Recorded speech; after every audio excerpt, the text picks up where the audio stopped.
જંબુસર તાલુકાના ભડકોદરા સહિતના ગામડાઓમાંથી વીજ કંપનીએ દરોડા પાડી 18 લાખ ઉપરાંતની વીજ ચોરી ઝડપી પાડી છે। દરોડાની કામગીરી દરમિયાન 900 થી વધારે જોડાણો તપાસવામાં આવ્યા, જેમાંથી 39માં વીજ ચોરી થતી હોવાનું બહાર આવતા દંડ ફટકારવામાં આવ્યો। જંબુસર તાલુકામાં ફરીથી ડીજીવીસીએલની વિજિલન્સની ટીમ ત્રાટકી અને 18 લાખ ઉપરાંતની વીજ ચોરી ઝડપી પાડી છે। ભડકોદરા, દેવલા, મદાફર સહિતના ગામોમાં લોકો મળસ્કે નિંદરમાં હતા તે સમયે જ 40થી વધુ વાહનના કાફલા સાથે ટીમો ઉતરી પડી હતી।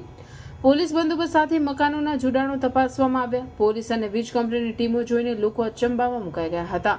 ત્રણેય ગામોમાં 900 થી વધારે વીજ જોડાણો તપાસવામાં આવ્યા, જેમાંથી 39માં વીજ ચોરી થતી હોવાનું બહાર આવતા ગ્રાહકોને 18 લાખ જેટલો દંડ ફટકારવામાં આવ્યો હતો।